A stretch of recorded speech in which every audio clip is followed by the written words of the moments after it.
Hello guys, welcome back again sa ating programang The Action Man at sa ating YouTube channel. At mega shoutout po sa ating mga ka-action man, mga kakamping nationwide all over the world at sa lahat natin ng mga viewers. Okay, so ito na po mga ka-action, magkakaalaman na po ito. Tingnan natin kung sino po talaga ang magiging nito mga ka-action. So alam naman po natin na si Vice President Sara Duterte ay naghamon nga po na magpa-test daw ang mga bumabatikos sa kanya. Lalong-lalo na ang mga official ho, mga ka-action, mga kakampeng. Okay? So sa tingin natin mga ka-action, sa tingin natin kakasapo ang kanyang mga hinahamon dyan. Okay?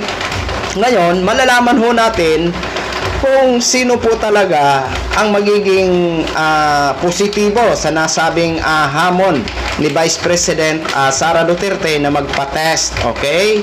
Kasi nabanggit niya po yan sa isang ambush interview.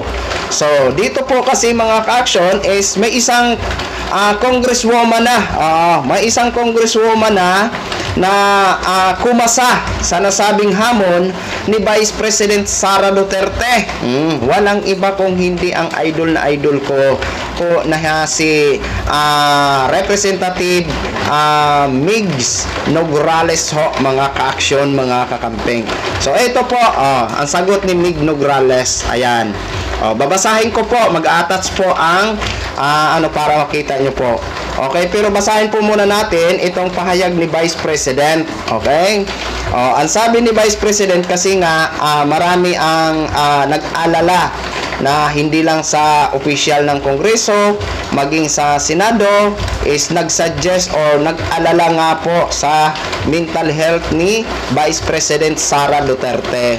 Okay, ang sabi niya dito kasi, I will do, to test, neuro psychiatrist exam and drug test. Okay?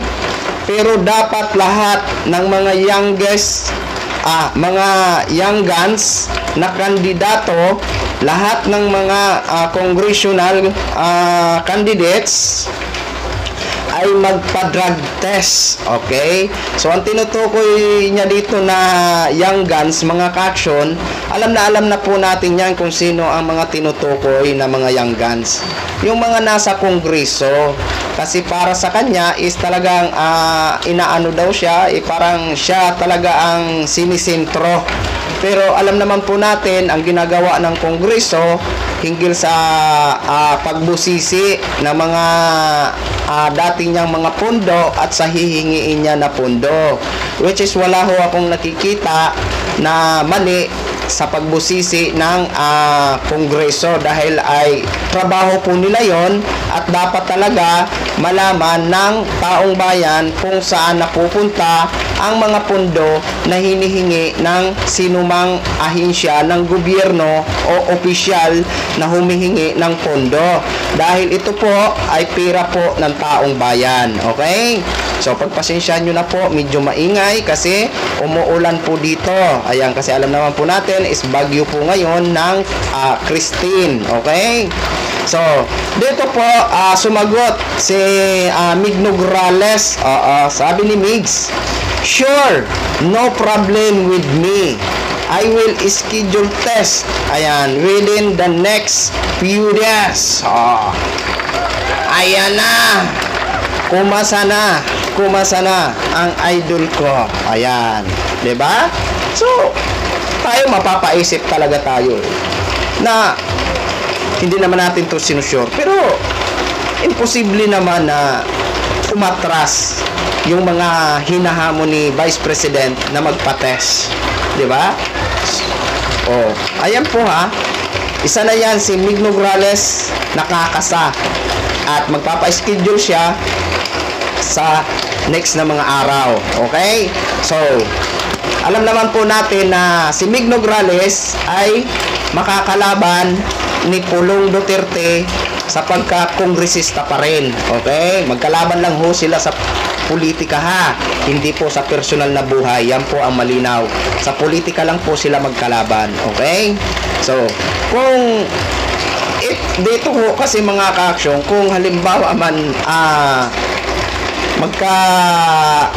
maghamunan din ang mga vloggers na magpa-test, abay hindi din po ako atras dyan. Willing na willing din ho ako. Oo, nang magkaalaman na rin. Di ba? Oh, maganda itong ginagawa ni Vice. Nang sa ganun, malaman kung sino talaga. Pero, Vice tanggapin kung anong magiging result na. Diba?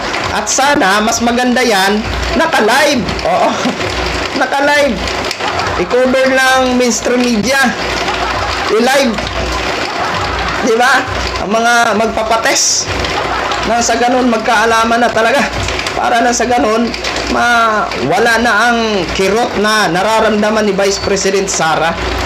Kasi nasaktan nga siya sa mga sinabi ng mga ilan sa mga official natin, either sa Congress and then sa Senado, which is yun ay nag-alala lang naman ng kanyang mental health. At wala naman tayong nakikitang mali doon, di ba? Tayo nga, syempre, ganun din ang iniisip natin ng mga ordinaryong Pilipino.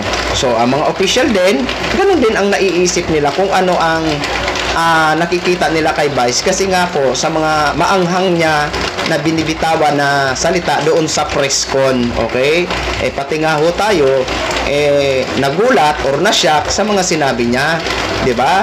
Kasi biruin mo ba naman, ididimo mo kung paano tanggalan ng ulo si Mr. President, tapos huhukayin yung nananahimik na, 'di ba? Parang hindi maganda kasi pakinggan sa isang pinaka pangalawang mataas na leader ng ating bansa na itinuturing, di ba?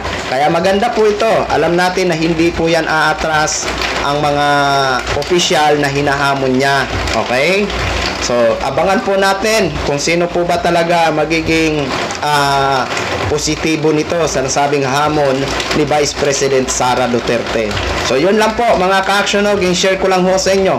Maraming salamat po sa ating mga viewers Luzon, Visayas at Mindanao all over the world.